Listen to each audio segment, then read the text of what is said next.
Commence primary ignition. I'm just not the hero type, clearly. What a piece of junk. Enterprise, this is the captain. I have a bad feeling about this. It's all part of the plan. Engage. Welcome back to Podcast 2 for 1. I'm your host, Donovan Thompson, with my co-host, Daniel Wingfield. And today is episode 183 of Podcast 2 for 1, youtube.com/2 for 1 studios. It's the best place to consume all the content, guys. And if you didn't know, and let's be honest, listeners, you probably did not, we are sponsored by Kapow Comics, located at 4047 East Kill Avenue in Sherwood, Arkansas. There they have comic books, collectibles, graphic novels, and of course, special guest appearances throughout the year. Kapow. Daniel, it's episode 183, and we have kind of a lot of things coming out. We have the Marvels. We have Invincible starting back up. Gen V is kind of just finished rolling up, which we haven't talked about that yet. And we also now have finished Loki. So we finished the last, well, I guess What If comes out at the very tail end of this year, but the last live action Disney Plus show of the year. And it could be the best live action MCU thing we'll get this year, because we haven't seen the Marvels as of this recording. Sure. And it's not looking great for the Marvels at the moment. And I'll say this, let me just give you my quick thoughts. You know, season 1, I really enjoyed season 1 a lot, but it still wasn't doing everything perfect for me. You could kind of feel the pandemic. You could kind of feel other issues I've had with like coolness factor, whatever, but the end kind of really landed for me. The end, right, where we kind of got Sylvie and Loki at the He Who Remains, all that kind of stuff landed for me. Season 2 starts, and what we thought was the end of season 1 hadn't happened yet. We thought we had already rebirthed the multiverse. Right. We had thought that, you know, that season 1 ending had caused things like Ant-Man and the Wasp: Quantumania to happen, and for the What If show to happen, all these things. So it was kind of interesting, right? We were on a new trajectory to kind of finish out what we thought we'd already gotten. And through that, I think there was a lot of enjoyable things this season. I enjoyed the characters like OB. I enjoy the time travel stuff, that kind of thing. But overall, I was kind of feeling like we were hitting some similar ground, but also we weren't really getting, to me, the character growth that we got in season 1. We were still getting that great dynamic between Owen Wilson and Loki and those kind of things. But lo and behold, for me anyway, by the end of it, the last episode was such a banger. Like the last episode for me, and I love time travel shit, so they had me at hello. Right. And to get all those things in that one episode, I was kind of like, man, you could have honestly, for me, had that first scene of like season 2, and then just this episode tacked on, made a movie, and I would have been okay with that probably. Sure. And where it all ends up, which we'll get into, I was just like, okay, this is what I thought we were at in season 1, but the way they got us there, what that kind of means for the universe, I don't know, it's pretty great. And what that means for what ultimately, like, what we know as the universe is the same as what we thought season 1. Like, we were now where we thought we were. Sure. But they managed to also make Loki just a fucking badass in the process of it. So give me your thoughts. Did you love it or hate it? And we're talking about the whole season as a whole, but really we're talking about the last couple episodes here. Yeah, I guess we reviewed at episode 2 was the last time we talked Loki, I think. Episode 2? Did we? I don't think we went reviewed that far episodes 1 and 2. I thought that's what we reviewed when we initially talked. Did we not talk about the mid-season either? Wow. We'll have to look back. I don't know what we talked about. Maybe you're right. You're right. No, yeah, we did. We did do an episode 3 review. So we got through the mid-season. That's right. Okay, so it was the second half. Okay. I was similar to you where I was enjoying it, but it wasn't like captivating me, I would say.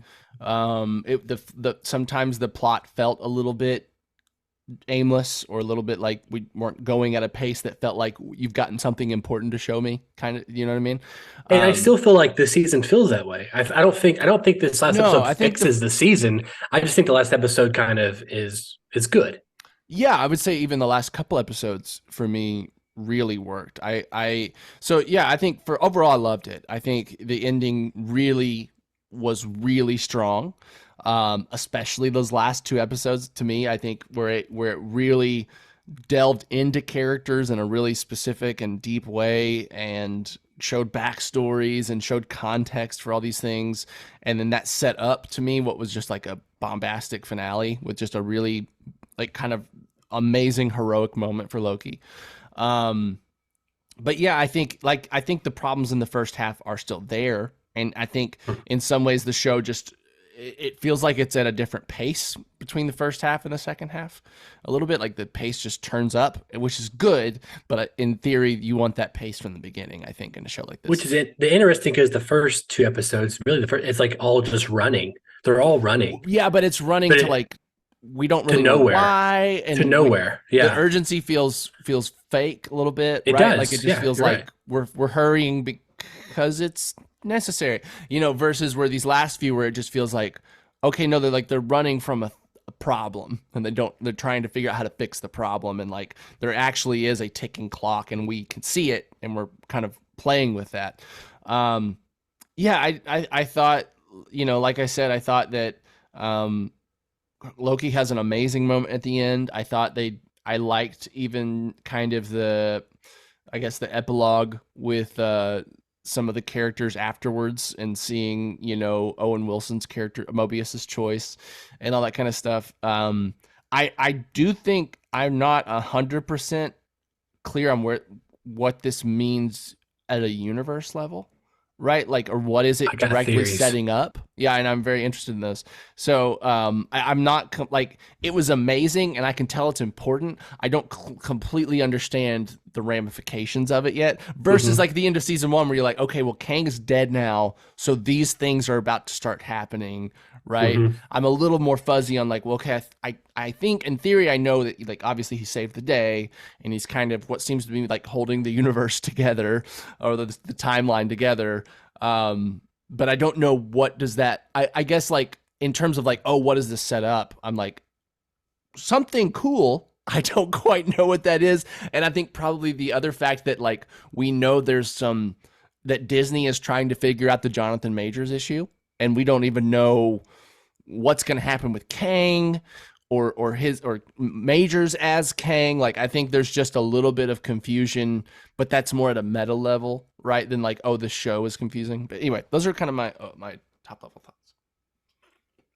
Yeah, no, to kind of, we'll touch upon all that in a second. Yeah. I got thoughts on all this kind of stuff. So first of all, I just want to kind of go back and talk about, and to be fair, listeners, you're not getting the full picture just because we're kind of skipping over a couple of the episodes. So we didn't review them, but we're assuming you've kind of watched the show up until this point. Right. And I want to say, like, I thought it was great to go back to the He Who Remains stuff with him and Sylvie.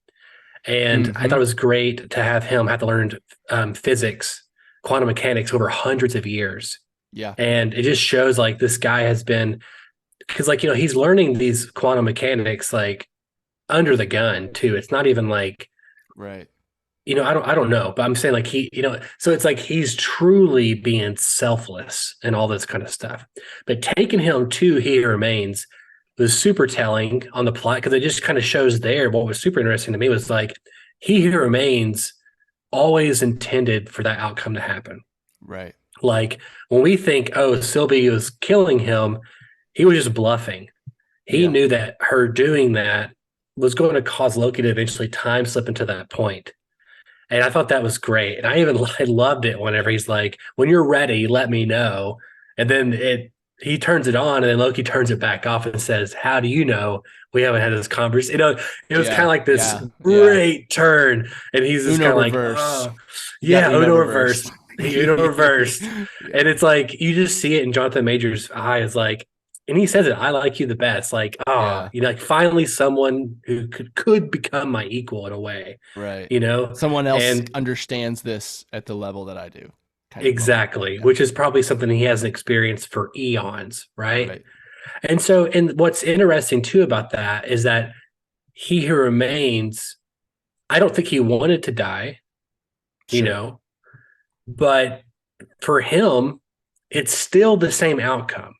It just happens with war, which he already experienced.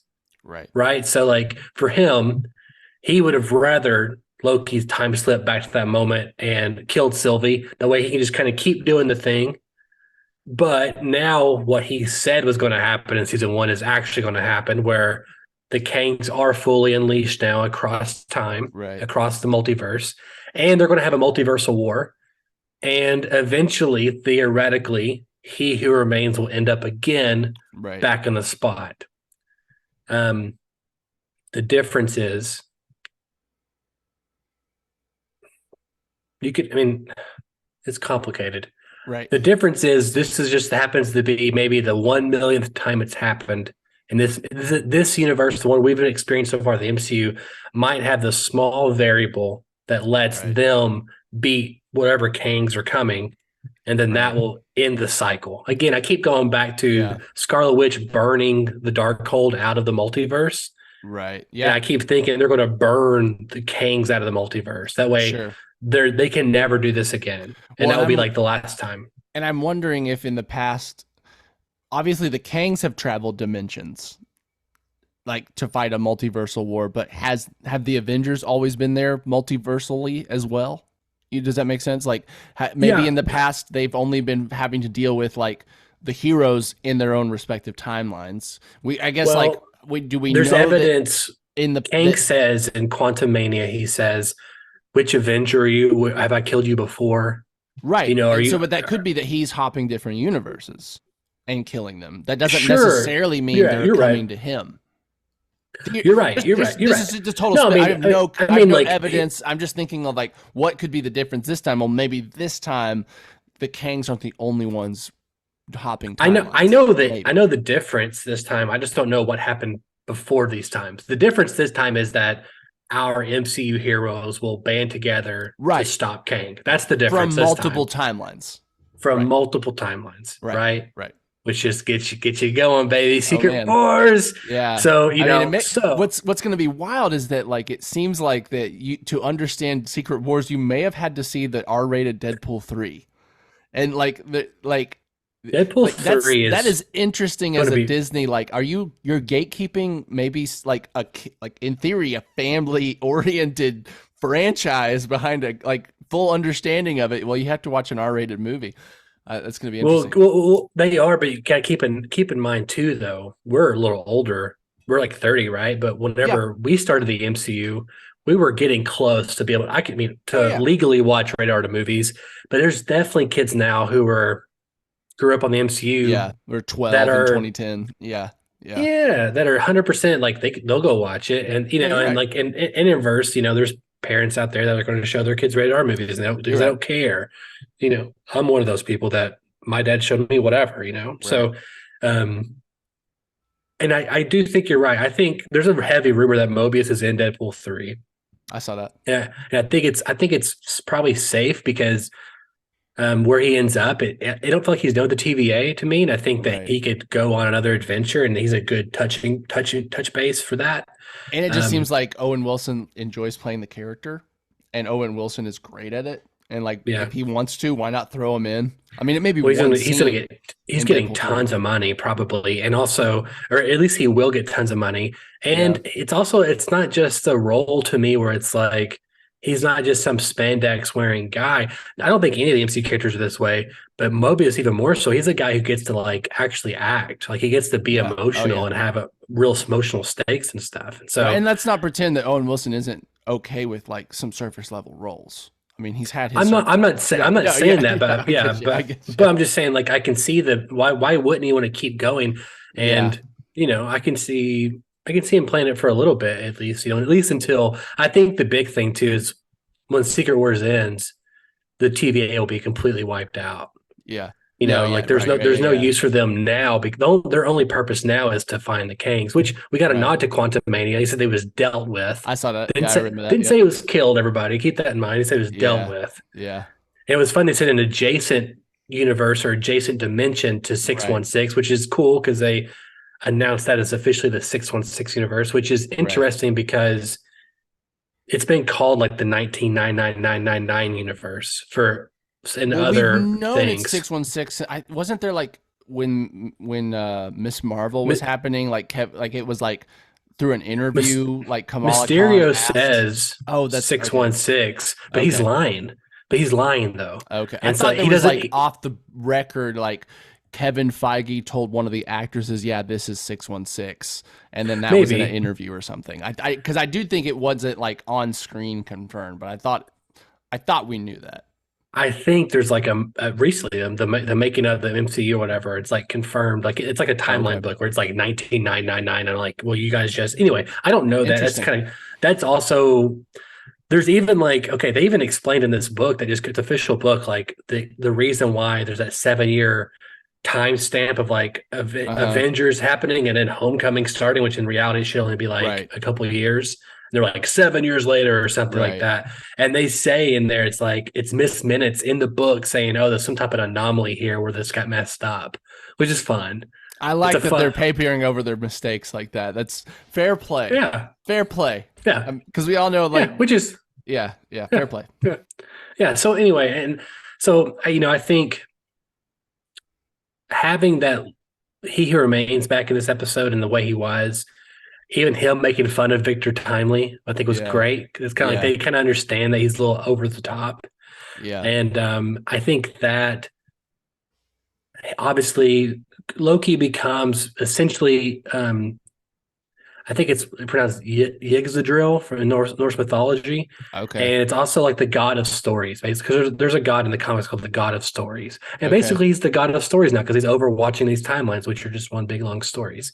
And so, which is very meta. And That's it's also, That's so cool. it's like he's the god of stories. But where you could go with this, Daniel, is, and again, keep in mind, the only thing different from what we saw about season 1 and season 2 is that we had just further clarification that now the timelines are giving the ability to do something different this time. We just don't know what that Right. thing is. We know what it is. It's the Avengers, right? So the multiversal Avengers. What's interesting is, though, that Marvel has also created a place where they could pivot here. And I think, I don't know if, we don't know the Jonathan Major situation yet. I think it's very likely he'll be just, if not, keep going in the role. If he's acquitted or whatever, or not guilty, then they'll recast him. I think they'll either recast, he'll keep going. I don't think they'll scrap Kang. I think that there's just too much narrative threads. And then there's a movie called The Kang Dynasty. They can always change that. But I think there's too much so far. Yeah. But the difference is, though, Secret Wars, whatever, it could be Loki that puts everybody on, whatever to battle it out. He could be like another version of the Beyonder. And also Loki, he's like outside of time and space. So theoretically, he's going to go crazy, and he could be the final bad guy for this I hope not. this iteration for the Marvel Cinematic Universe, which is, to me, again, they're going to reboot after this. Like, there's going to be a new Tony Stark. There's going to be, I don't know that. I don't know why in the world they would not ever do that. It'd be the dumbest thing ever, because they could have their cake and eat it too, right? Yeah. And you just recast You gotta Iron learn Man. from the comics. You just reboot and you make more money, man. It's an you infinite know. money machine in theory. Yeah, and because everyone's gonna be super excited. People are gonna be like, you can't ever replace Robert Downey Jr. Everyone said that about Jack Nicholson as the Joker. Right. Everyone said that about Christian, or whatever Batman, whatever Spider-Man Superman was the one I was. Christopher Reeve. Yeah, I mean, there's James Bond. It's like they can be recast. It's gonna happen. It could happen. And there's plenty of other comic stories they haven't told yet. Oh man, and there's those. There's just the ones that can also just make up. You know what I'm saying? Right. Yeah. Yeah. Exactly. Yeah. And so, like, that's its own marketing beat. It's like, I could see the end of Secret Wars. You see the Iron Man armor, or you see like Iron Man's foot or something. You're like, who's in the suit now? And it's like, that's the tease. And then Marvel takes like a 3 or 4 year break, and they're like, they start out with Iron Man 1 again. It's Iron Man. Yeah. He's younger and he's got whatever. Anyway, so like that's the play. If they're smart, I'm not saying they've always been smart though. Right.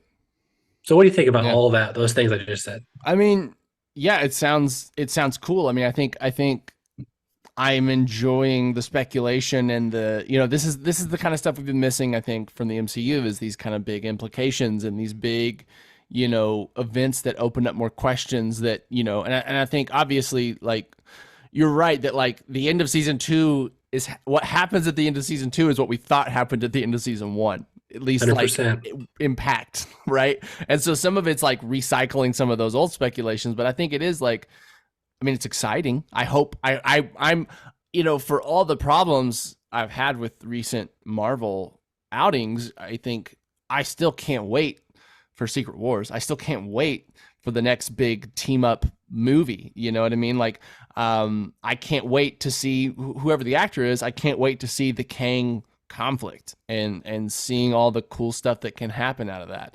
I mean, and I think Secret Wars is obviously the big one, just because like the amount of characters that could combine on screen, the amount of versions and the actors that we love, and these, like, that's just kind of mind-blowingly cool.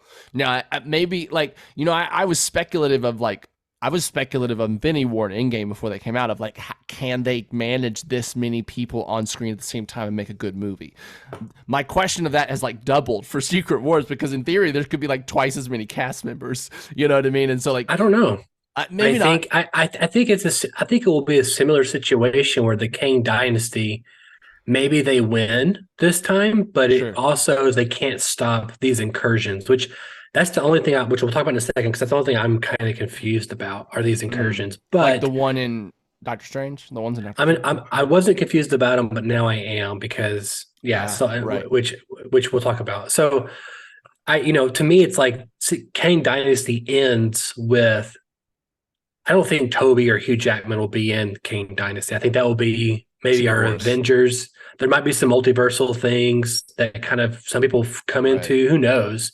But I think Secret Wars is where you have Hugh Jackman, Tobey Maguire, probably Iron Man, Tony Stark, maybe Captain America. Like you do like Marvel's greatest hits, right? You do all the people that we wanted to see together, maybe and other original X-Men. Maybe. I mean, I would get Charles Xavier in there one more time, man. Come on. Maybe, yeah. I mean, he's alive. I don't think X-Men will be a part of Secret Wars yet, other than Deadpool. Yeah. I think Deadpool could easily be also in Secret Wars. Why would you not? He's just like guaranteed money, So like, I think you could just kind of cherry pick, right? You could even do Eric Bana's Hulk. You could do. I don't think Edward Norton would ever come back, but you could do it.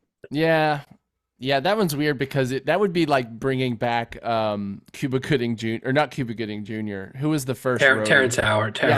Where they recast without acknowledging it versus like a new iteration. That one would be weird for me, because like that was just a recast and then no one talks about it, versus like, well, the old Eric Bana was like a different universe essentially. Hulk. I mean, for me, for 100% for me, is that those recasts, like those people getting fired and recast, canonically, those are, to me, are just the multiverse working itself out. That's what that is for me. Sure. And because they even kind of reference why his face looks different in She-Hulk.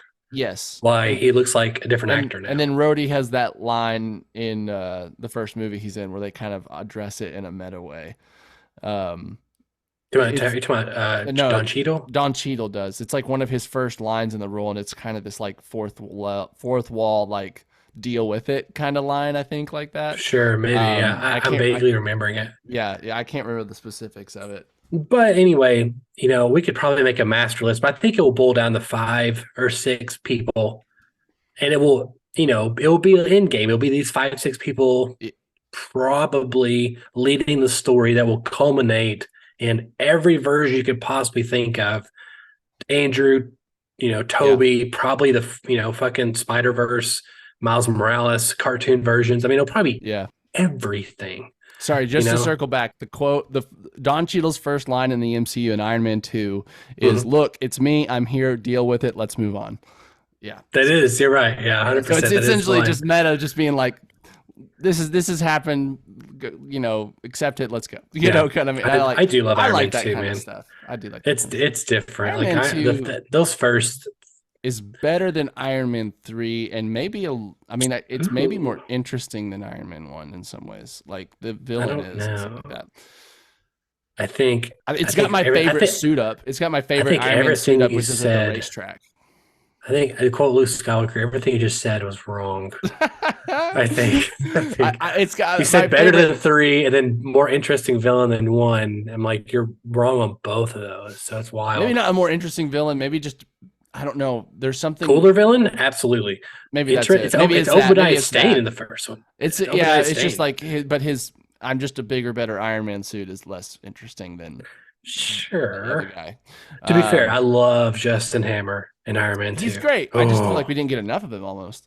No. But the suit up at the racetrack, that's one of my favorite suit ups. It's like out of the briefcase, I think. That shit is sexy, dude. That shit is sexy. It's amazing. It's amazing. Yeah, it's so good. It feels different. Thinking about that feels different than MCU now. You're like, oh man, that was sexy, you know? Yeah, Anyway. It's interesting. Iron Man movies, they were like, anyway, we can get that's a different podcast. That's a different podcast. No, it's not. I mean, we're talking about the MCU, baby. So anyway, I just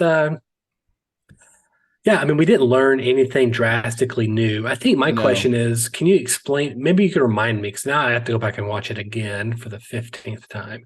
But Doctor Strange and Multiverse of Madness, I don't remember exactly why these incursions were happening.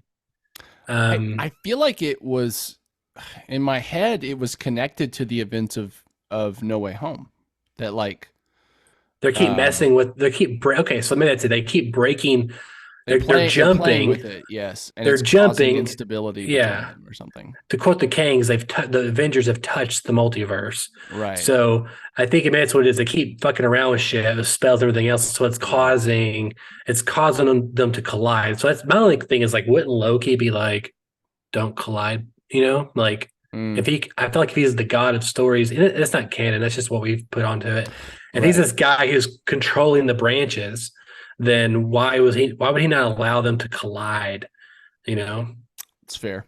Yeah, I mean, but these are just the issues you get into when you deal with time. You know what I mean? Like it's some of these questions will never be satisfyingly answered because the logic does not exist to answer them. I still think there's a healthy possibility we'll get Doctor Strange 3 before Secret Wars, because they kind of just had like Kane Dynasty and then Fantastic Four, and then they're like, the next movie like comes out. Man, I really hope Doctor Strange gets a really good solo movie, because I've been Doctor Strange 1 was fine, but it also felt very formulaic origin story to me. And then I love one, dude. Doctor Strange 2 was what it was, which was interesting ideas, but not executed in ways that were as great as like. Well, he had a horrible arc in it too, which was like, are you okay? Yeah.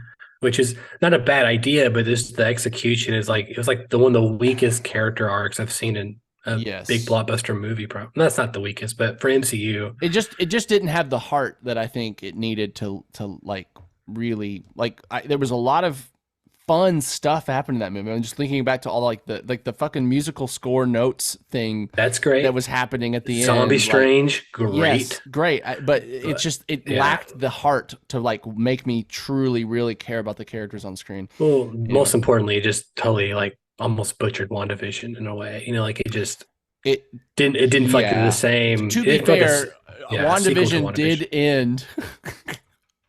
In a really like kind of a weird, like the whole moment with her and Monica at the end where like they're like, you know, there's like, I can't, you know, these people hate me, and it's like, yeah, because you imprisoned them in like a psychological prison for years.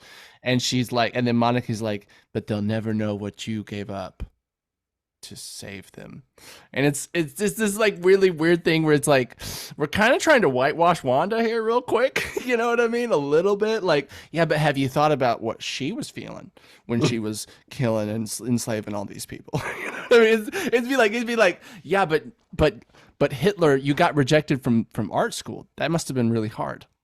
You know what I mean? Like that, yeah, probably. It's not the same, but it's a little bit the same. No, you know what I mean? No, it's not. Like, it is the same. I mean, like, so in some ways, no, I think WandaVision, the ending to WandaVision was my weakest part. That show was building up to, and also obviously they fucked us with the Quicksilver shit. I'll never forget Ralph Boner. No. But I still hope that they're gonna fix that, because that's such an easy fix, and to make it actually him. And like all that kind of stuff, like just fucking do it. Which we're getting an Agatha show, which again, I'm like, why did we ever need that? That if that had come out the year after WandaVision, cool. But like the WandaVision, like I feel like that ship has kind of sailed. Yeah. I mean, like it's just again, why are we using real estate for that kind of stuff? Like, hey, did you watch? We're just jumping around here. Who cares? Yeah. Did you watch the Echo trailer? I haven't seen it yet. No.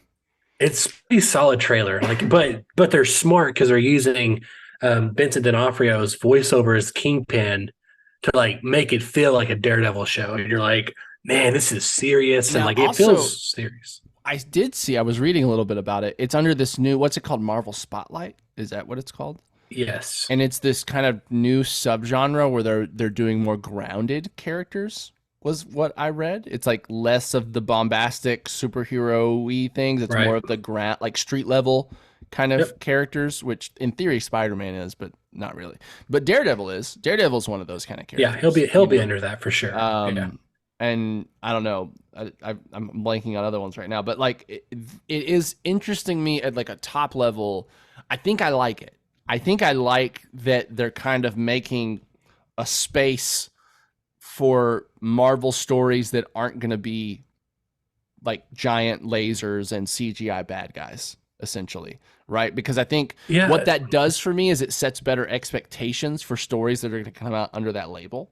You know what I mean? True. What we should be looking for is more character driven, less about the big set pieces and more about character evolutions and stuff like that. And so I like the idea, because I do think you do have an issue where like, how do you make Daredevil feel as awesome as the Iron Man movies, or like the, you know what I mean? Like where it's like, there's issues of scale where you've still got to make Daredevil feel big but how do you make it feel like a big show without making it like, oh no, New York's going to get destroyed, like the scale of like the problems and stuff. Well, I never thought about this much until just now, but I think I just discovered why they're doing that. So in the comics, This is a little unrelated. Yeah. This is a little unrelated. In the comics, there's a brand called Marvel Knights, and like things like Moon Knight and Blade and Ghost Rider, they would kind of fall under that. There's also a title called Max, which was like the really bloody shit, like Punisher and Wolverine or whatever. And so to me, when I heard Marvel Spotlight initially, I was like, oh, this is like they said the grounded stuff, right? Right. I thought, oh, this is going to be like where the serious, probably bloody stuff kind of lives, those kind of things. But listening to you talk made me think it's something else. Now I kind of think that Marvel Spotlight is what the name is. And it's like they're dumping Echo completely on day one, the whole show, which tells me is nice, honestly. Well, it tells me they have no faith in it at all. They want to get the marketing beat done fast. They don't want 7 weeks, 8 weeks, everyone trashing the show. Well, to be fair, no one was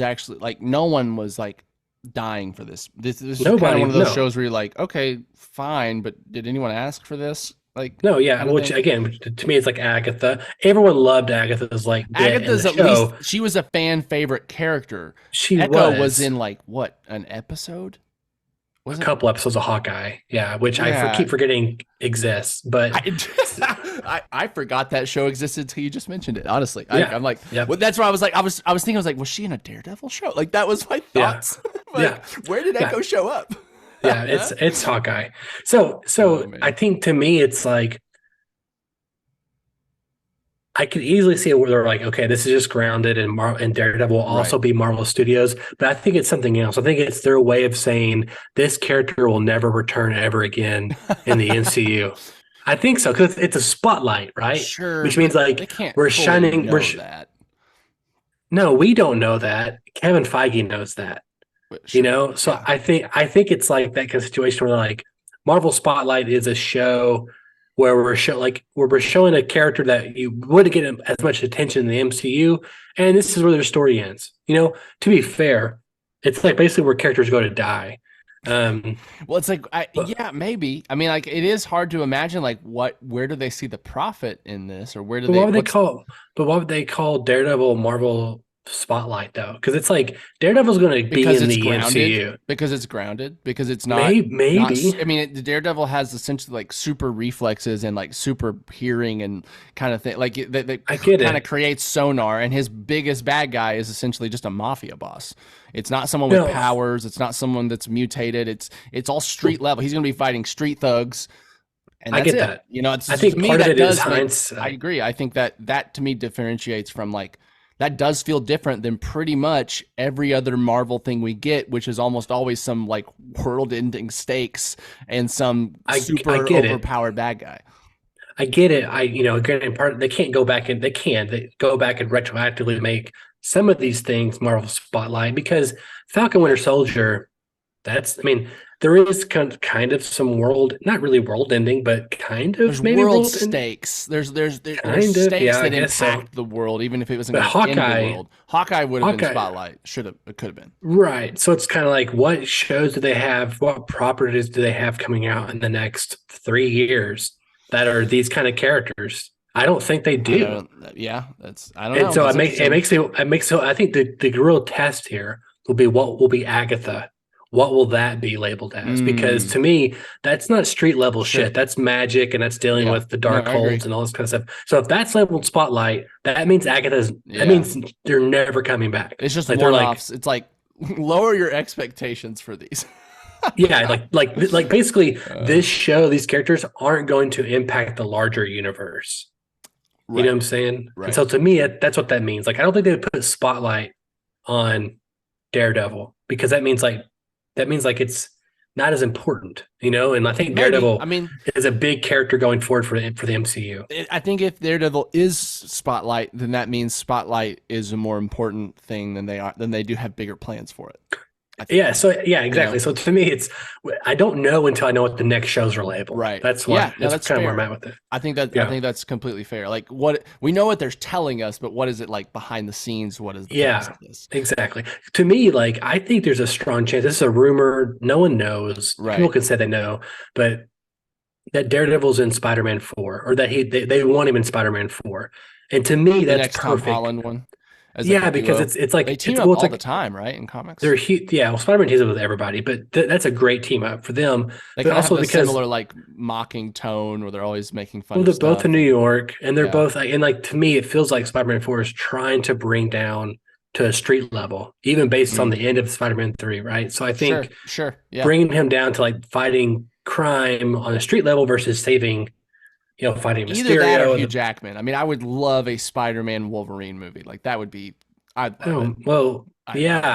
wish. Yeah, fucking wish I was 6'5". Yeah, I mean it's. I mean, it does feel like Hugh Jackman's willing to come back as many times as they'll pay him, and I mean he's not. He's getting older, but God, the man looks like Wolverine still. I don't know. It's your thing. I mean, he gets away with it too because he gets to wear the suit now. So and Spider-Man and Wolverine is like one of the most iconic like crossovers. You know what I mean? Like, that was happening in the 90s. That was happening in the 90s TV show all the time. And that's the two biggest Marvel characters of all time, probably. I mean, you could argue now Iron Man's huge because of the movies, but by the 90s, Wolverine was like the biggest character ever. But in the 90s, it was Spider-Man. You knew Wolverine even if you didn't know Marvel. You knew the guy with the claws. And you knew Spider-Man. 100%. You knew the guy that shot web. Like you knew those characters even if you had no interest in comics or any of that. Again, I would bet you. I'd bet you a lot of money we're going to get Toby and Hugh together in Secret Wars. Yeah, in Secret Wars. And it's possible we'll see the new Wolverine in Deadpool 3. It's possible. Like they'll announce the casting with the movie, essentially. Well, I think that there'll be a cameo, and like this will be the MCU's Wolverine. There's a heavy rumors that Daniel Radcliffe will be playing a version of Wolverine because he was. I've seen that. It's like they're taking these rumor mills and they're like, hey, we'll actually just cast him as Wolverine as a cameo, like as a variant. Yeah. And for fun. Essentially what they did with Reed a little bit. 100%. Yeah. Which going to that rumor, just if we're talking Marvel, whatever, there was a rumor from a fairly reputable source in MC Leaks. Sure. I think the going rate, he's like 70-something% of the time. Someone did the math. But that there was a character that has appeared in past movies that didn't get to do the role justice that will be brought back. And I think to me, the obvious one and the one that it therefore probably isn't is John Krasinski's Reed Richards, because it is like that was a great casting. That then you just got that, you know what I mean? You just got a really poor showing for the character. The writer strike has ended, Daniel, and both writers and actors. Yeah. I meant actors, but yeah, both technically. And I think there's a healthy chance that Jake Gyllenhaal will be Reed Richards. I've seen that a lot. And honestly, the only issue with it is he was Mysterio, and that is a little bit annoying. But at the same time, I think he's probably one of the best caliber actors you could get for the role. Like that I looks would- the part and that is like an Oscar-winning actor. You know I what I would be mean? just like ecstatic if he won, if he got the role. You he know what I would mean? do Like, perfect. Like I can see it in my head, and he's perfect. He's oh yeah, absolutely in my head he's perfect. absolutely And- perfect. He's and got there the is an look. annoyance He's got the that he's acting got. chops. Yeah, yeah. There is the annoyance that it's that he was Mysterio, which I turned on the other day actually. And my more of my annoyance is like I didn't love the explanation of Mysterio. Like I didn't love the way Mysterio ended up being in that. Like I was a little bit disappointed with the explanation behind him. Even though I loved him as the character, I was a little bored with it's just a bunch of ex-Stark employees that want more money or something. That was I just liked a little everything boring but to me. the Stark stuff. I'm like, Yeah. It was just like, okay, well, it makes Mysterio less cool to me because he's not doing it by himself, and because it's like this kind of weird, like just I want money kind of motivation. Yeah. You know. I mean, I guess the thing there's going to be probably a line from Spider-Man, be like, "Whoa, quitting back," you know, and he's like, "I'm not sure, quitting and they back. can I'm Reed explain it with Richards." Mysterio, with multiversal stuff, right? I mean, who knows? Yeah. The Fantastic Four may be coming from a different universe than 616. I could see that Yeah. being, or the X-Men, both of being like, well, the reason they haven't been here yet is because they're new to this universe, you know, kind of Yeah. thing. So Yep. Again, I think the way we make X-Men work in the modern day is that you just reset the timeline, and then you make Iron Man and Spider-Man and all these heroes that we've been unmasked with Iron Man 1. You mask them again. sure, You had that secret identity part, and then you make the X-Men mutants. Like you make them like outliers, and people are Yeah. scared of mutants, and you have mass vigilantes and mutants. it's gonna. And Be, so- well, we know the X. Well, do we don't have a date for X-Men, right? We have a date for Fantastic No, Four in we, theory. we know that they're now starting to hear pitches for X-Men, like Okay. pitches. So that tells you Yeah, I mean, how far they are. It will be interesting where they come in terms of the universe reset and all that kind of stuff, because it would, I mean, like the idea of X-Men being that like just random people are mutating and have been, you know, like it's much more of like a, I don't know, it makes more sense on a blank universe for that to be happening. Yeah. You know, I have a versus super interesting question for you. Okay, go. What if, okay, so this is going to get rebooted, right? It's going to happen. If it doesn't happen at Secret Wars, it's going to happen at some point, I think, in our lives. We're trying to work our way up the ladder here. Slowly but surely, we're taking Right. baby steps. So the MCU reboots 5, 6, 7 years from now, you never know. We may be in a room with somebody. Sure. What movie what character of the MCU would you like to write and or direct with me? Let's say write with me. Or by yourself, I don't care. Answer for both. So honestly, my gut instinct goes to, and this is so random, is Gambit. I have loved the character of Gambit since I was a kid, like since I was aware of the X-Men. Like I thought Gambit was the coolest one on the 90s cartoon. I think part of it is because he's like he's very Creole, like Cajun, but he's also just Southern, and he was just like had this just gravitas on in the scenes where he just is so confident. And I just thought his power is just fucking cool. You know, charging cards and whipping them is just looks cool. And it was Gambit just was my favorite from the 90s cartoon. Yes. And I bought his first appearance earlier this year, I think. Yeah. Or last year. Last year I bought the first appearance of And he's Gambit. also just this character that like people know of him, but he's also just such a side character. And like, who was it that played him in the Origins movie? Was it something not Kutcher, but it's the guy from I know his face. It's not Charlie Hunnam, but it's the guy Aaron. It's John Carter. That's who it is. I can't think of his name. Oh, okay. Aaron Kutch, whatever. But anyway, Taylor Taylor Kitsch. Kitsch. I was saying Kutcher, but it's Kitsch. Kitsch. So listen to this. So I yeah, bet so there's that's a 95% chance, Daniel, that Channing Tatum as Gambit will be in Deadpool 3. 95% chance. Have we seen him as Gambit in anything? Nope, he was cast That as sounds Gambit. familiar. He was cast, and they wrote a script, and they canceled it right at the last second.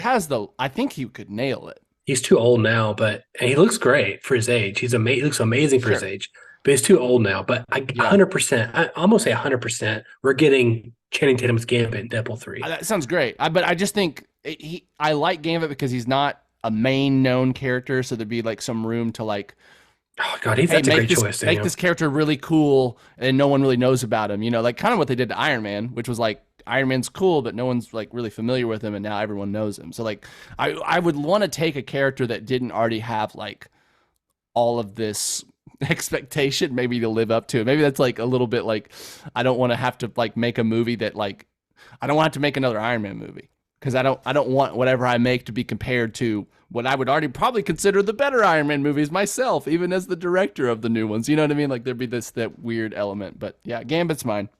I don't know. What about I you? think What about you? man, Gambit's a fantastic choice. Just because I would love to make a Gambit movie. I think if I had carte blanche, I mean, probably Spider-Man. If I had just whatever I picked, Sure. Well, yeah, sure. Right. but I think, man, Gambit's a good one, Daniel. I would love to do X-Men. I would love to see Cyclops done properly. Ooh, yeah. I would love to do Cyclops or X-Men with like Gambit, Cyclops, and like Beast and Iceman and Sure. Storm, and then Yeah. having Wolverine. I would love a movie. See, to me, like X-Men will be the best when X-Men 1 should not have Wolverine in it, by the way, and they shouldn't, especially with Hugh leaving at the end of Secret Wars or whatever it is. Yeah. I say like Focus on it's the other confirmed. characters.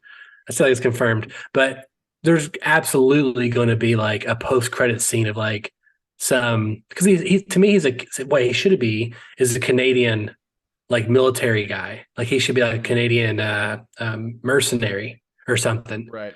And he's like, just a badass. And I think anyway, I don't know. It's a great question, Daniel. I would love to see a proper Thor movie. That'd be amazing. Like I've what does that thoroughly mean to enjoyed you? all the Thors. Lord of the Rings. That's what it means to me. Okay. Yeah. Fuck yeah. I'm in. I want a 2-part Thor Lord of the Like Rings movie as everything well. takes place in Asgard, essentially, or those kind of places. No, I mean I'd be probably realm hopping at some points, but I mean it would be like an epic where it's like I want the wide shots of armies running at each other. I mean, I that's what I want. To me, it's what Yeah. that's what Gore should have been.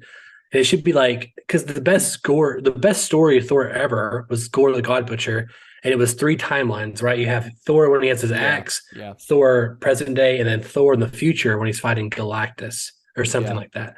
Yeah. So it's like and to me that is like the ultimate epic. It's truly an Yeah. epic, Yeah. and you can get the different vibes, like different types of Thors, and Yeah. I Okay. don't know, man. My other pick, my Yeah. backup pick to Bank Gambit would probably be Nightcrawler. I've I always like Nightcrawler. Like Nightcrawler. I like the idea that he's like a very religious person that like basically looks like a demon. I think that's really interesting. Catholic, I and think just- he's Catholic, Yeah, he's right? like right, and like so I just think that's really fun. Kind of like a person that has so much division in them. I think there's some really compelling stories you could do with that. Yeah, that would. I would love Daredevil.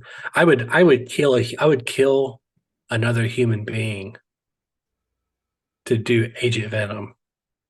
Wow. Yeah, I mean that would be fantastic. That would be. I wouldn't kill another human being. Okay, But I would you definitely- admitted that on, so I don't have to report this. To Yeah. Dennis. Thank you. Exactly. I No, would I mean, never like do that. would be incredible. I think the problem is that you have to have a good origin Venom first, and that has to be in a Spider-Man movie for me, Sure. at least. I know. And so I'm like talking about that, but thinking yes, perfect here. like doing like a solo Venom, Agent Venom, like that with Eddie Brock, I right? want- That's Eddie Brock. No, it's Flash Thompson, baby. It's Flash Thompson. Okay. He goes to like at the time Iraq War, gets his legs blown off, comes back. He's a bully to Peter Parker. He looks up to Spider-Man, gets the black symbiote, gets his legs back, and he becomes a weapon for the government. Yeah, I love it. And I absolutely love it. To me, I want him to do like psyops, go in because I think it's like his first arc ever. Is he goes to, like the Savage Land, which is like where Kraven the Hunter's at. And he's like looking for adamantium.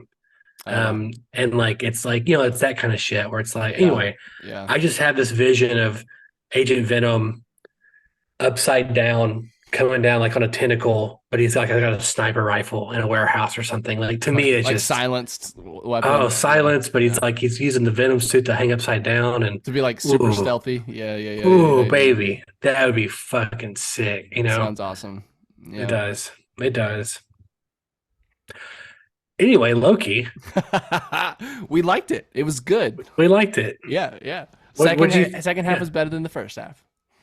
The last episode saves it for me. I mean, like it was there's a lot of times I was kind of like, like we have Renslayer, and I'm hoping that's in her character forever. Like I don't ever need to Sure. see her again. No. I mean, they made and us I'm not ho- like her very well. To me, Well, they yeah, did a and good job she's of making her yeah, very unlikable. and she's not important later. No. Even Miss Minutes, they're kind of like, oh, we're gonna fix her, maybe.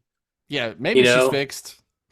Yeah, Yeah, and it's kind of like I hope she never comes up ever again. Like I hope she's done forever. I will say I think the visual effects were fantastic. They were Especially in great. that last couple episodes. Like I was like, Dude, the spaghetti the costume people? he gets, the spaghetti people, Oh my the god, costume he gets, him walking up with the music, that's good. it is. It's done really well, and I think that's. I mean, like even with season 1, to me, the big moments worked great.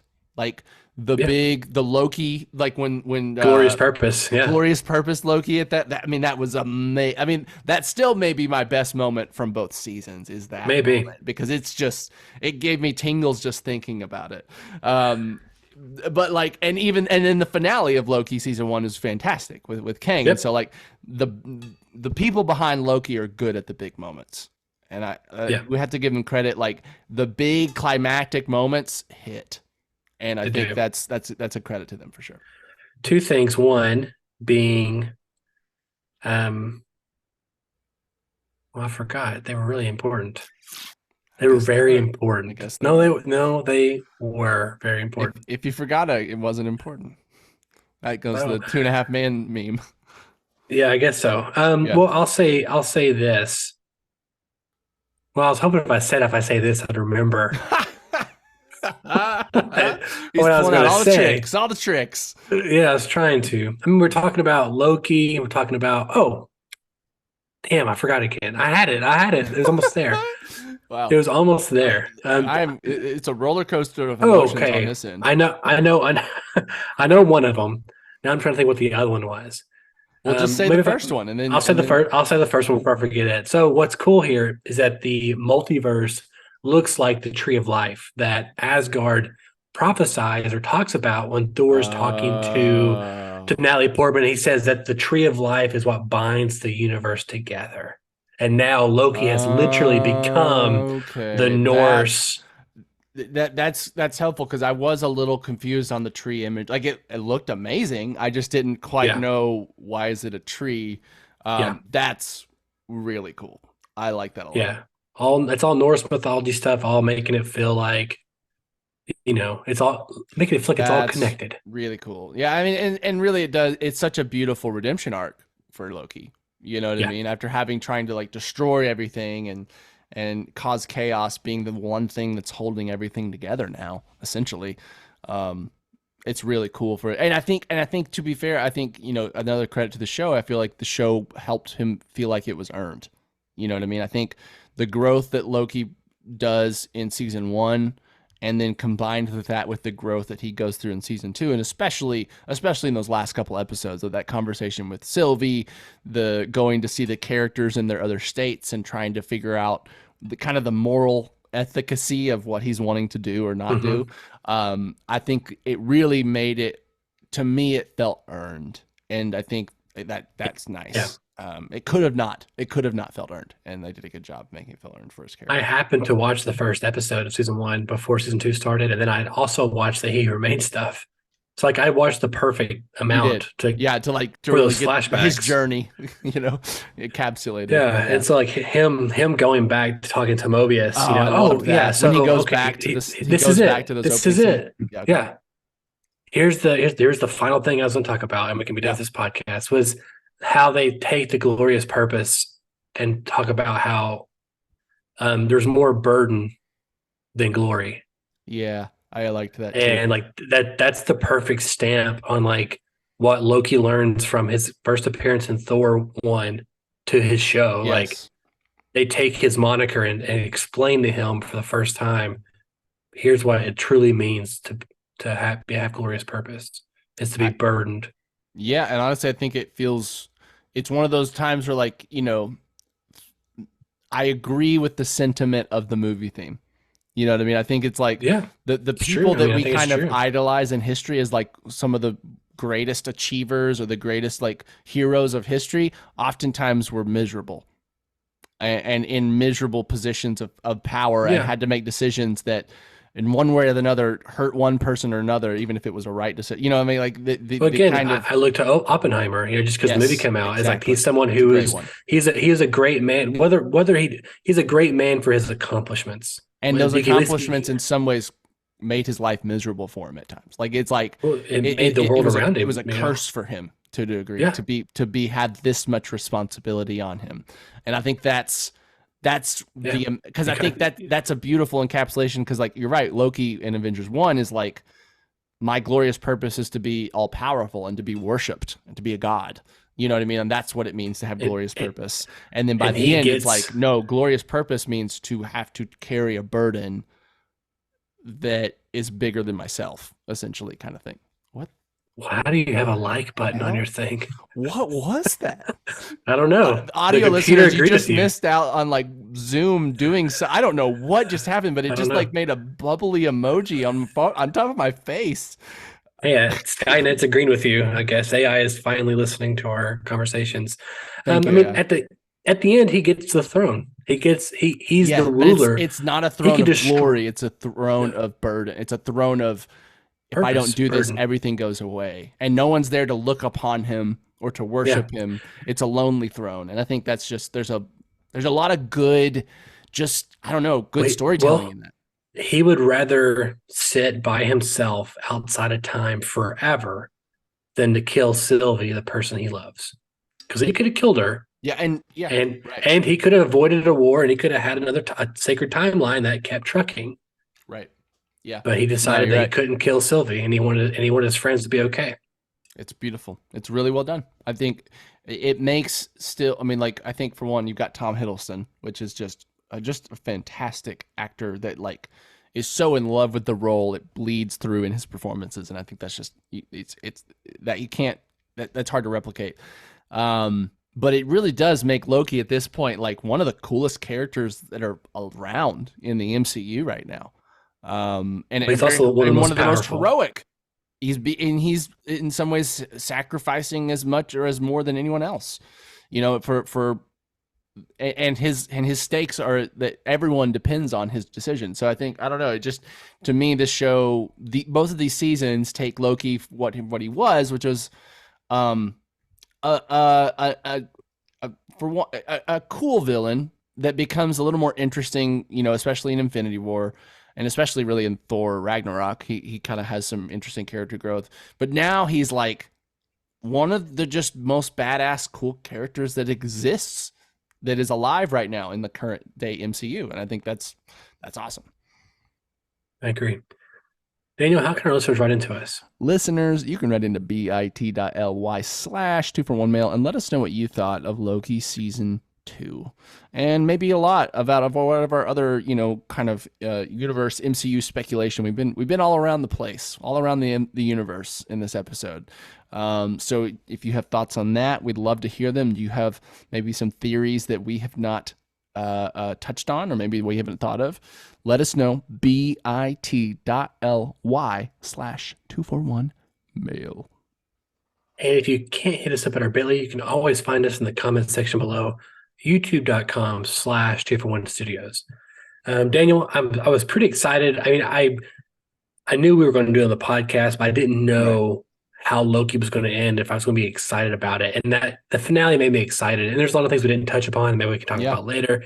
But I just thought overall, so I can't really talk to Daniel about this episode. And I'm looking forward to the Marvels, even though I know it's not going to be that great. It made me excited for more Marvel content, and that's the closest. And here's another tidbit for you: next year, because the writer's strike and the actor's strike, Captain America 4 got pushed to 2025, and some other things did too. So next year, Deadpool 3 is the only MCU movie we're getting live action, and it's in July. Wow, that's the first time it's happened since like the first couple years of MCU. I could see if maybe one of the movies just, for some reason, it's just the production goes quicker than expected and they get it made. I could see them pulling one back into the end of 2024 that was like slated for 2025, just so that I don't understand why Captain America is not. It's already shot. It's shot before Deadpool 3. The whole thing? Yeah, they already shot that. Yeah. Then I could totally see that being pulled back. I mean, that was announced before the strikes ended, right? Being pushed back. You mean Captain America being pushed back? Yeah, I don't know. at least I don't before remember. the SAG after one, I would assume, because that was like this I week think, yeah, I think it was like, I don't know. I think it got pushed to February or March or something. for Captain America 2025. 4. Who knows? Maybe they've got a bunch of reshoots that they just haven't gotten to yet, or something like that. Maybe Who it's knows? maybe it's what it is. I Yeah, mean, it maybe could it's be that. them having to change plot details if some of the plan has changed or something like that. So True, true. I don't know. It makes me sad though. And we're getting one DCU movie. Oh, it's Joker. We're getting Joker next year. So one DC movie is and Joker, it's a musical. and it's a musical, rated will R be- musical, with Lady Gaga. I mean, like I'm in. I'm Like super all of that excited. is like ambitious as fuck, which excites me. Like, oh my I'm god, super like excited for the you're movie. taking just a. It seems like you're just like going in a different direction in some. I mean, I'm sure tonally it will feel the same, but like you're gonna make a musical after you made like a psychological thriller. Essentially, I think Yeah. that's just kind of ambitious and like it sounds like someone that's creative is in charge. You know what I mean? Mhm. That doesn't sound like a business decision, if that makes sense, right? Yep. And so that's exciting. It sounds like it could be a fun time. I agree. I'm excited, but also it feels like we're getting this big. We knew it was going to happen, but I knew it was going to happen this bad. It was like this lull now between Yeah. content. So Yeah, who knows? Maybe they'll drum up some animated stuff that they can produce quicker. I don't know. I mean, next year is going to be a drought across the board in a lot of places. I mean, it may just be like the Yeah. year of reality TV, which means it'll be the year of video gaming to me. So yeah, it's gonna well, be this year is all the bangers, so next year there'll be no more video games. So none. like Yeah, no more at all. no They're all- more. Period. Yeah. This is actually the Well, last year of video games. It was yeah. I announced. mean, what else comes out next year? I mean, like there are obviously things come out next year, but it's like Fable every- might. Fables, I think there's no rumored. way. It probably No isn't. way I mean, I Fable think comes out. in theory, Xbox has said from here on out we have 4 first-party games, big ones every year from now on. Sure. And so I don't That's know what before those will Starfield be. tanked. Well, Yeah. sales-wise, it didn't. It did great in sales. It did great in sales, and it did great for Game Pass. So like, Xbox How is do you happy know? with Starfield. How do you Well, know? I mean, What's there the was- sales? There was They don't. They we never don't tell know, sales. but we know there was 10 million active players at one time, like right after launch, and that they're essentially that the data says that for one, a bunch of people played it on Game Pass, but a bunch of people that played it on Game Pass also bought it to get early access, and that there was a bunch of people that weren't playing on it on Game Pass, like a bunch of people bought it. So it's mainly from concurrent player numbers. That they've been doing some kind of math to be like, okay, well, it did really, really well on launch in terms of just everyone was playing it. It got a bunch of sales. And then you're right, to a degree, Xbox doesn't care about the sales number as much as like sales combined with Xbox Game Pass subscribers. And there was a big uptick in that too. So I think it did right for Xbox at like a financial level. I think probably it's more disappointing like at a Bethesda level where like, okay, not as many people are loving this game. Well, they spent all this money for Bethesda and they're like, come to Jesus game is like not. Well, it to be was. fair, I mean, it's got what, like I don't know what its Metacritic is now, but it did get a lot of 9s and 10s. You know what I mean? It did get some 6s and 7s, but those weren't the majority. The majority were really good scores. You had some outliers like IGN, which is a big publication, but like across the board, it did well. And I think that plus a bunch of people buying it, plus a bunch of people, subscribing to Game Pass for it, at a business level, I feel like it probably met most of, if not all, its targets. I just think Maybe. at a cultural level of like how many people are like, is this game does not have the following that Fallout or Elder Scrolls have, and doesn't seem like it's going to get there, right? Well, I guess So, to me, and we gotta get off here, but to me, it's not even. I don't know. I could be wrong, but it doesn't feel like it's as big as Spider-Man 2.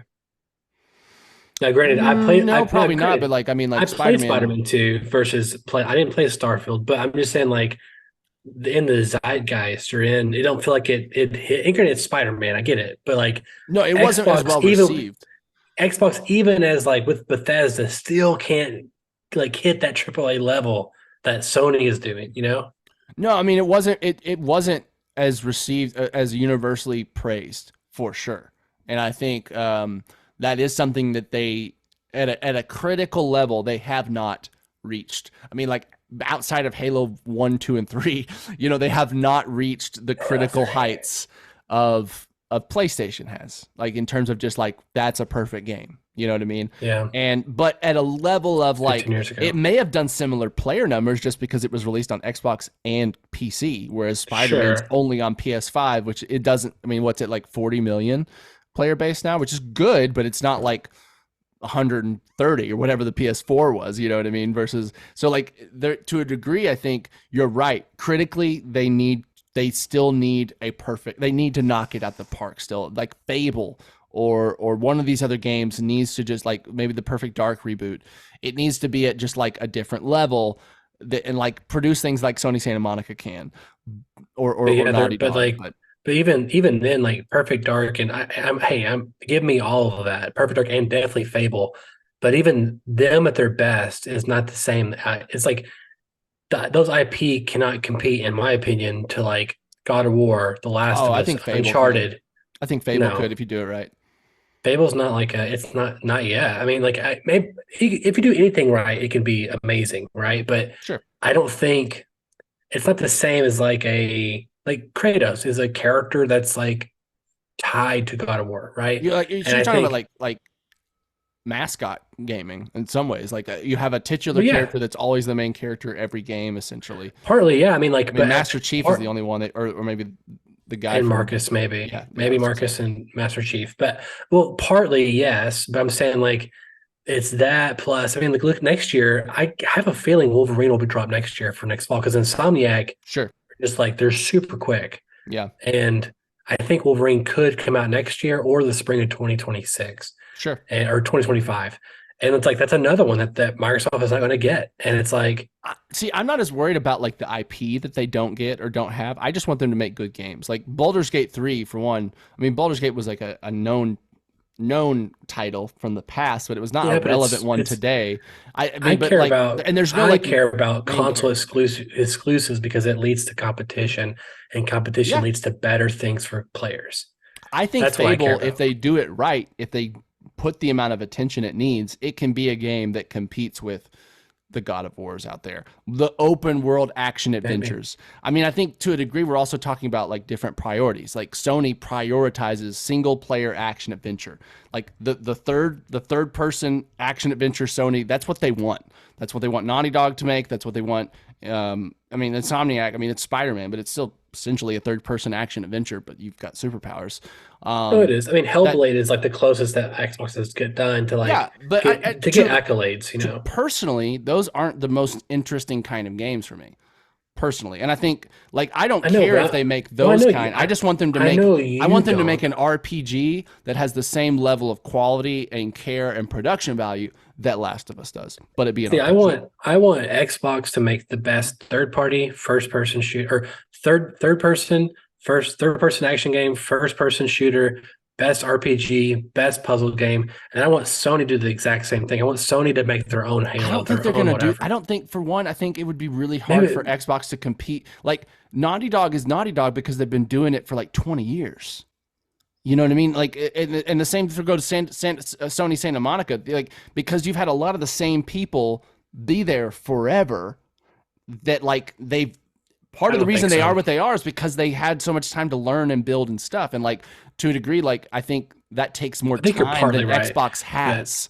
I think it would take another 10 to 15 years for Xbox to make a Last of Us like, essentially. Right? To make it at that level of quality where it's going to be like that well received.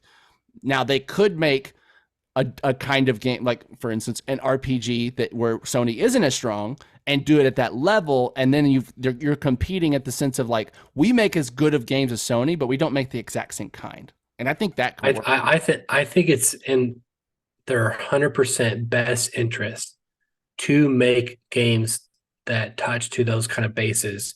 If they don't, they're not going to. I mean, I say not going to last. I don't know. I think they'll last a very long time. But I'm saying, if they want supremacy, they need those kind of games too. Because every year, PlayStation just mops them across the board every year. And again, maybe it's not their strategy. Maybe they're.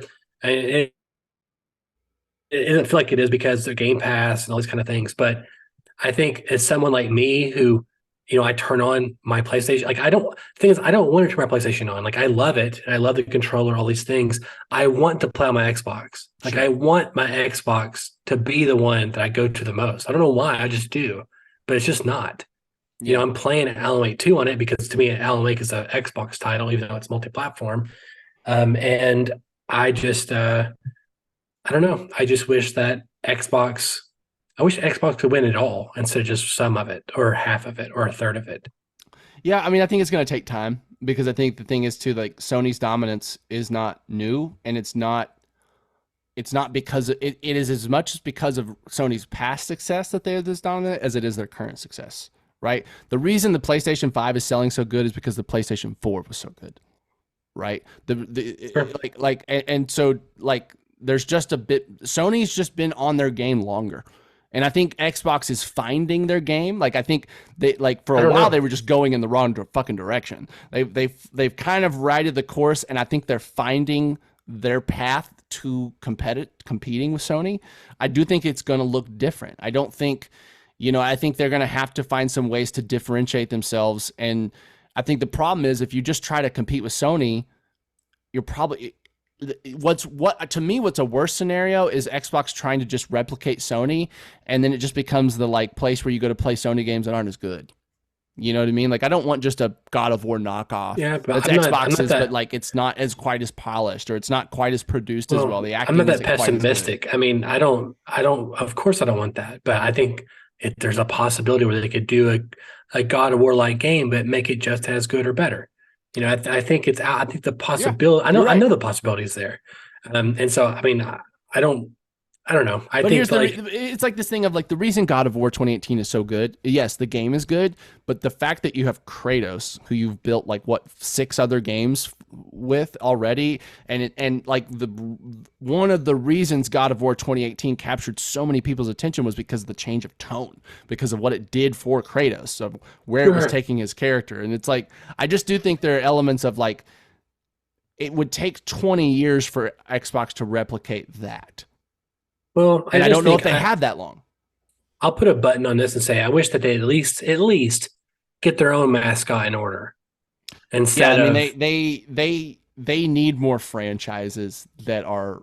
Well, they don't support their main boy. We've heard nothing. And there's been the season pass updates for Halo Infinite. Yeah. We've heard nothing about story DLC. I don't think there will be. I don't think there will be. I think they're kind of abandoning the game. Other than supporting it right now for multiplayer, barely. So I just to me, I'm they don't. I feel like they're putting all their energy into trying to buy other companies to get the IP, but then Starfield's not delivering, not to the level that they said they would, or that even Bethesda thought they would. I don't think Xbox has any problem with Starfield right now. I don't know why they would. Xbox. I think Bethesda has issues because Bethesda sees themselves as a Naughty Dog. Bethesda sees themselves as an Insomniac. They're not. Their last 2 games have revealed that, but that they had that perception of themselves, and their work is exposing themselves. They're not like that. At least not right now. They could get there, but they're not. But to me, I think I don't see any issue. If I'm Xbox, I'm it did great. I mean, you don't spend however many billions of dollars to not get into the Game Awards, and maybe it'll be nominated. It'll be nominated for Best RPG. It might not win anything. It'll be nominated in several areas. Yeah, but you could Best RPG, of course. But I could make an RPG game today and be nominated for. You know what I'm saying? There's not. I don't think it's not. You know what I mean? I'm saying it's not of course it's going to be nominated for Best RPG. You know what I'm saying? But it's not in running for Game of the Year. Exactly. That's what Best RPG doesn't fucking matter. No one cares about that. No one cares about Best Fighting Game or Best Puzzle Game. They care about Best Game of the Year. Sure. And that it won't be. I don't think it'll be nominated. I don't think it'll be nominated. It might not be, but at the same time, I don't think any of the first party games are going to win Game of the Year. I think the legitimate ones that have it, I think Alan Wake, but I think Baldur's Gate 3 probably has it in the bag. But Nintendo put out Tears of the Kingdom. I don't think that's going to win the Game of the Year. I mean, Sony put out PlayStation. Tears will be nominated. I think Alan might be nominated. I think it'll be nominated. Yeah, maybe. I just don't know yet. Just because I think it's very innovative in its genre. It's super weird, dude. And but I think in a good Remedy way. honestly is a critical darling, to be honest. I think a little bit. Well, they only are because of Control, and even Control, I was kind of surprised. but Control. also, I mean, Max Payne. I mean, it's fucking Max Payne. You know, what I mean, that Well, that was yeah, but Remedy. it's not. Yeah, but they've had Quantum. Hey, you're talking to a Remedy fanboy. Like I'm a Remedy fanboy. Yeah, There's sure. no other people you know that I like Remedy as much as me. I just think they're like But they may not get the most players, but the critics love Remedy. Typically, is what it feels like to I me. mean, Quantum Break didn't Quantum do very Break's well. an outlier, Alan but Wake also didn't do like very well. who did they put that out for? Xbox One, the worst Xbox generation of all time. Yeah, Here's all I have to say. I mean, I think you're right in that Xbox needs to having games that are in conversation for Game of the Year, and they aren't this year, and they probably expected to with Starfield.